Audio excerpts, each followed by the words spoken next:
My name is Rosina. I'm a banker, I'm a biker, an event planner. I let one out. Salsa dancer. Let's go again, don't worry. Hello once again. My name is Salsarozie and you're welcome to my YouTube channel.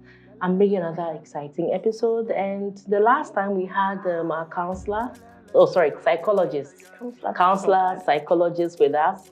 She's from Cypro, Ghana. Elina Kote Papefio. Once again, you're welcome. Thank you. Okay, so I got a lot of feedback from the various sessions that we had. Okay. A lot of people actually sent me private messages and they actually enjoy the content, and that's why you are back here. Okay. And I'm sure after this, we'll come back again. Exactly. You know? Definitely. Like Oliver Twist. Exactly. You have to ask for more. I like your outfit, by the way. Thank you. It looks fantastic. Thank you. Maybe the next time I'll be wearing something like this. Exactly. No problem. Okay. Courtesy my auntie, she's Mrs. Stokas Edu. She's at Jolu. Okay. Oh, not too far from me. Next to the Jolu Special School around that area. Okay. She's really good. So you can link up to patronize her as well. Okay, I'll find her. Okay. I'll find her some way, somehow. Okay. All right. So for today, our topic for discussion is that we're going to discuss attachment styles. Okay? Attachment styles. We're going to look at the various kinds of attachment styles we have, and then its impact or how it influences us in our relationship. Okay. So I'm sure sometimes we see couples and certain things happen and then we don't understand it. Yeah. But there's actually they're not compatible, compatible, or one is feeling probably choked, the other one is feeling like I don't have enough attention. But psychology has a name for it, attachment style. Exactly. So let's just get the ball rolling. So what are attachment styles really? Yes. So for attachment styles, let's start with the word attachment. What does it mean? It's how you link with another human being. It's how you connect with another human being. So the first person, to begin the whole thing, is that the first person a human being gets attached to is his mother or his caregiver. Those who probably are in adoption or something, that's their caregiver. But the first person you get attached to is your mother or your caregiver. And the way in which the mother responds to the child, when the child is crying or is in need, has an effect on the attachment style that the person has or gets. So let's look at three cases. There are three different attachment styles. The first one is the secure attachment. Now, how does a person become securely attached? We have that type of attachment.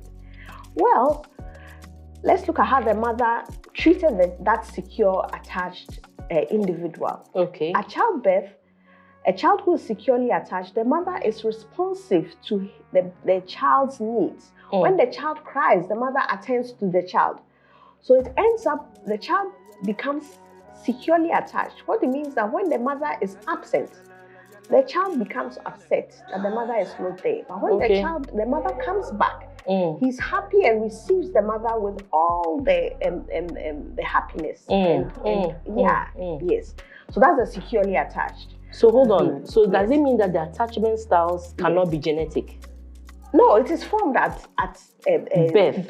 When you are born, how your caregiver or your mother responded to your needs. That is what causes the attachment. That's when the attachment is formed.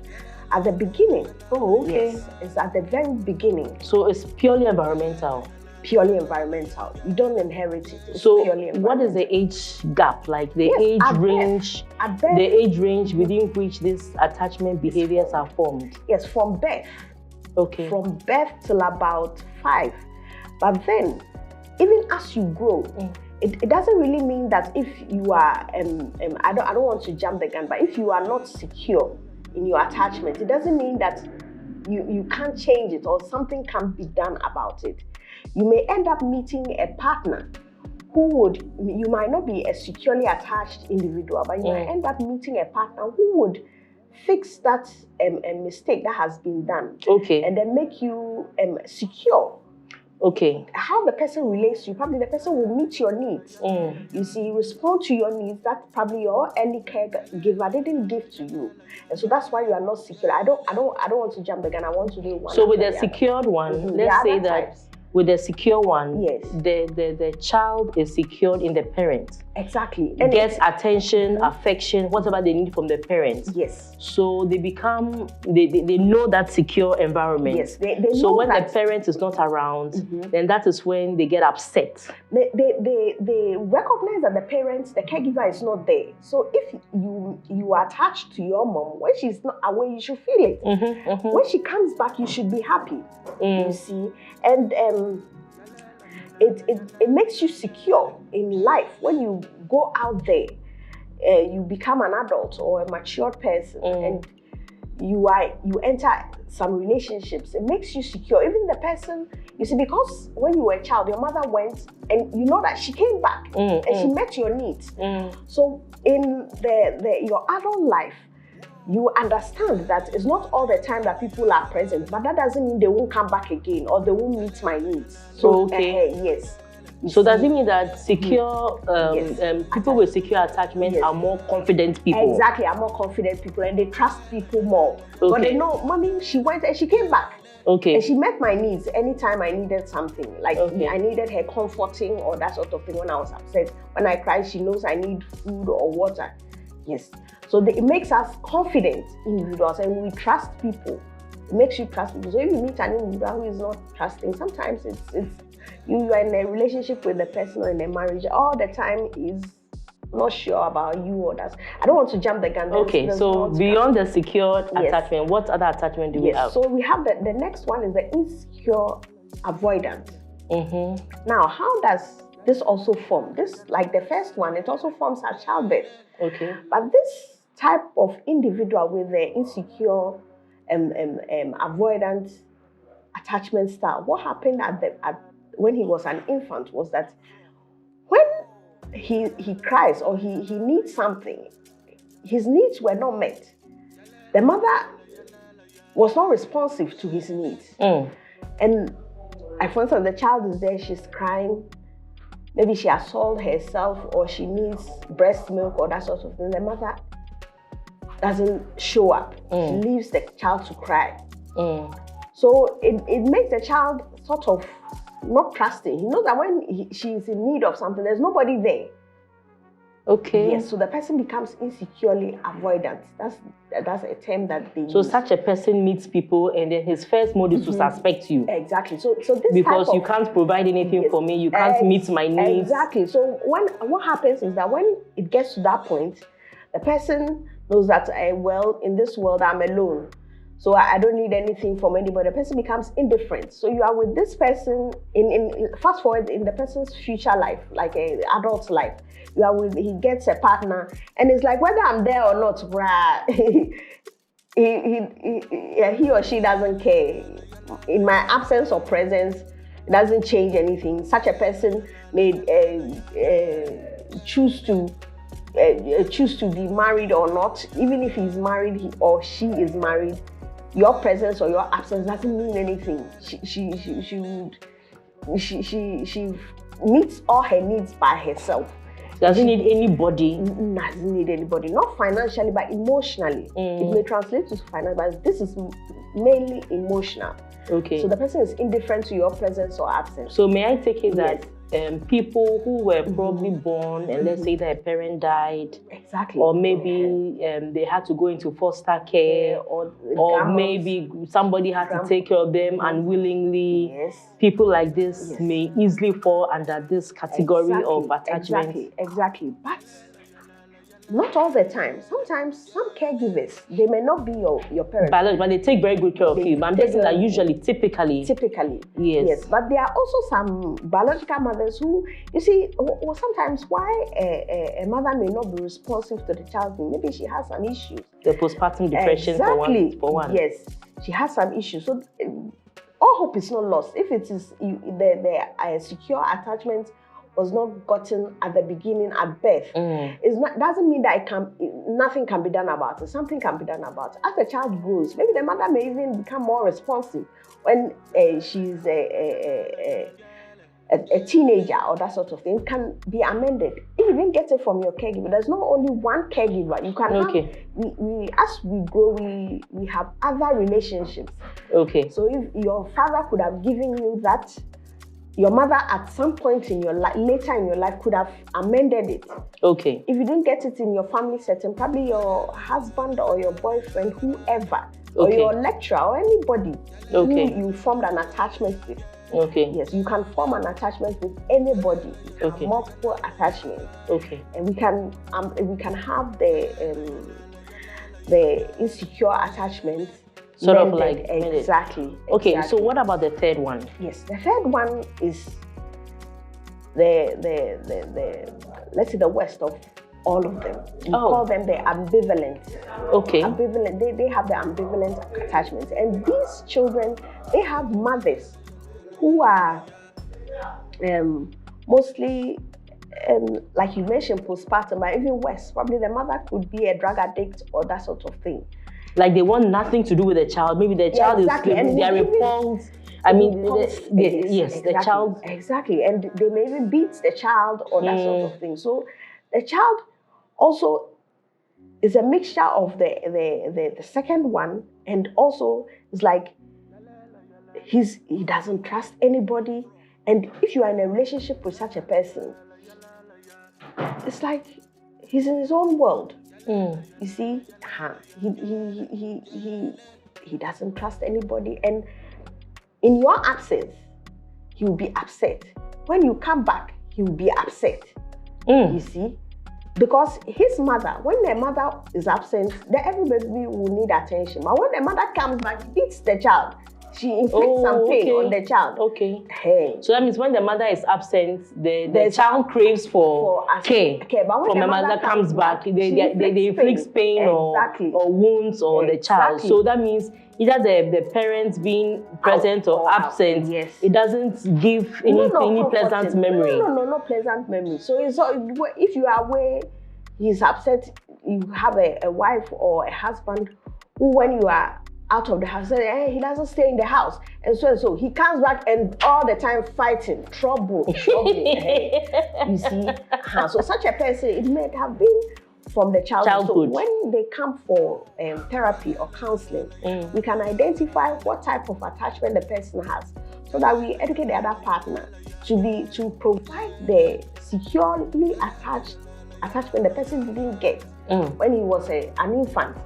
So like I said, it's all hope is not lost. Whoever you form a connection with can heal you, sort of. It may not be your romantic partner. It could be anybody, a friend, anybody. So is it easy to identify some of these attachment behaviors? So for instance, you meet a man or you meet a woman and you begin to date. Now, is it something that are there some telltale signs you can use to spot what kind of attachment behavior a person has? Sure. One, because you see, sometimes, let's be honest, sometimes you see some relationships and maybe you can have one party and all the person does is totally dominant, dependent on the other party. So if they have to drink water, if they have to seek validation, if they have to, they are so attached. And if they want to, anything they want to do is like the other party asks permission, they have to make sure it's done and all of that. So then you see some other people too, like you said, that may be aloof. They take decisions on their own, they go out, run around and anything on their own, and they don't even expect you to question or even, So how do some of these attachment styles, how do they present themselves for you to, not even in the relationship, like if I met you, is there any way I can diagnose that this person may have this kind of attachment style, or you need to be in a relationship to find out? Yes. For a lay person, you have to interact, you have to have a relationship, a working relationship with like a sustaining relationship for some time to realize, because it's a behavior and you just don't see the person at first and know. But when it comes to our clinic or our therapy establishment, we have tests. There are sets of questions that you fill and answer. But just from the other partner narrating, so if it is a sister or brother who you live with, or your husband who you live with, you find it difficult to gel with the person, and you come to us and you narrate some of the behaviors because you've lived with the person for some time, or you've interacted with the person for some time. So when you tell us, we can suspect. Like for instance, the example you gave, the person is aloof, Sometimes it's in a particular setting, probably the other party is insecure, always seeking permission and that kind of thing. No, that is not securely attached. So it falls under the second category. Yeah, so it's education about some of these things, and you have to live with the person or interact with the person for some time. Or when it comes to us, we can give the person a test, and then at the end of the test, we know where the person falls. But for the lay human being, you have to be with the person. You have to have a relation with the person for a while. For you to tell whether the kind of attachment. Now, the next question is that I'm sure all these attachment styles, even though the secure version looks like the best, it should have some negatives. Oh, negatives? Not really. The word secure in itself means that you are sure of yourself, you are confident. You take life easily. When they are upset, they know that there's always light at the end of the tunnel, so they don't take things to heart. They don't take things to heart. Okay. Maybe you might say the negative aspect might be if he's paired with any of the other two. The other person may say, hey, this person, he's so confident or that sort of thing, but he sees a difference. They are like on two different poles. So now, how do you manage? Yes. So, for instance, I'm sure the best pair is if you have two secure people, then you are happy. Yes. I mean, you can confront anything, anything can happen, and you guys move on, and you know that, Now, what pair would you describe a dangerous pair? Yes, a dangerous pair would be any of those two, not the secure, but the insecure and the ambivalent, or the insecure, or insecure ambivalent, or ambivalent or ambivalent, because all of them are like suspicious. Suspicious and attention seeking. You see, but I always say that when you meet somebody and you want to enter into a union, a marriage, or any relationship, a dating relationship, try to understand the person from where he's coming from. You see, you can be with the person for a while to understand his behavior and himself, but you get to where he's coming from, how he was brought up. You see the parents, maybe their house, right, their hometown, and understand these things. And so it gets you to understand the person better. Sometimes when you visit the family, your girlfriend or your wife's family house, the mother may tell you certain things about her when she was growing up or that sort of thing. And then it may reflect, you say, that's why she does this, she does that. So you see, and knowing that when you also come in for counseling, the partner will be the best person to provide me with information that you need. Yes, exactly. So you ask, how can it be fixed, or how can we remedy it? For the partner who is secure or insecure, whichever combinations are together, the one who came in probably would have to educate the person, and if he is secure and the other is insecure or ambivalent, we should tell him that he needs reassurance. Reassurance for a couple of times. He needs reassurance. You see, because since his time immemorial for that person, nobody is trustworthy. Nobody goes and comes again. That is the blueprint that has been set when he was a child, and it's reflected somehow. You see, somehow what you give out is what you get. You see, so the person moves in life and feels. So that means for such a person, if you are dating such a person and you realize that he's exhibiting an insecure attachment style, leaving him only makes him more insecure. So what you have to do is to reassure the person, and provide more love and care. Okay, so which means that most of these attachment styles, I mean, it can be remedied. Yes, it's not a doomsday. No. Okay, so basically, I mean, I'm hearing of attachment styles. Helena has thrown a lot of light on the 3 types of attachment behaviors. We have the secure, the insecure, and the ambivalent or avoidance behaviors. And like you said, irrespective of what behavior style you have, there's always remedy. Now, for the secure one, let me just try and summarize everything. For the secure one, most likely you had a very good caregiver, a very good parent who responded to your needs in real time. So you know that whatever happens, you have a parent who would always respond to your needs. So people like that grow up knowing that whatever happens in life, there would always be a solution. And then we have the insecure ones who are also probably lack that kind of attention that they required. That kind of, so they grow up thinking that there's nobody for them, they're alone in the world, you know, they are a little mistrusting. So maybe for people like that, leaving them when they're actually having their episodes is only just further entrenching their belief that they're alone in the society. And then we have the ones who actually had very horrible time growing up. These are children whose parents inflicted wounds on them, pain on them, and maybe probably complete neglect, you know, where they can leave them to go hungry for hours, and probably a visitor has to come before they quickly get up and try and salvage the situation. It's like you're almost experiencing death all the time. So for these people, I'm sure they are just like the insecure ones, but they're extremes. But there's good news. All these behavior patterns can always be remedied. They can be managed so that we can all slowly edge towards the secure attachment behaviors. So all is not lost. Like I keep saying, when there's an issue, it is important that we talk to professionals like Helena. Cypro, Ghana, they are available for things like this. If you are in doubt, just check yourself in. They have some questions you ask, and then you just fill those questions, and then they can have an idea where to start the therapy from. And of course, you come with your own story. So let's not let certain things eat us up. Because, Charlie, we see ourselves with boyfriends, girlfriends. Exactly.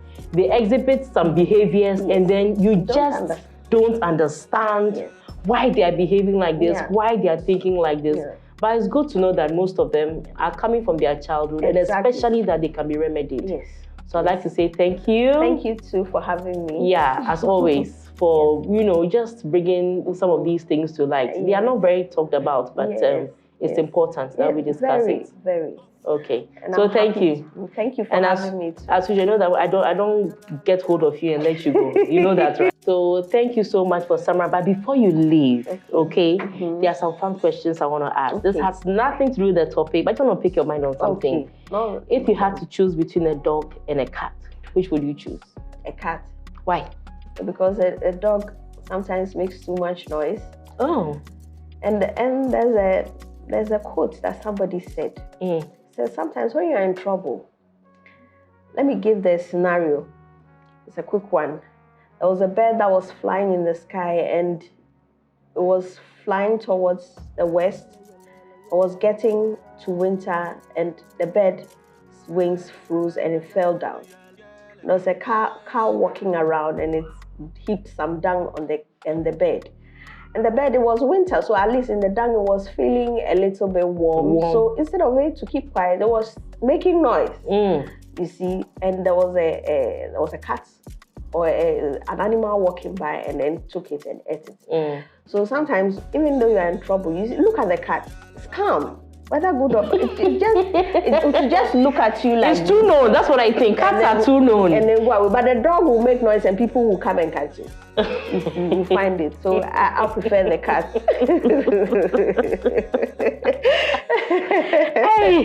Yes. Anyway, that was interesting.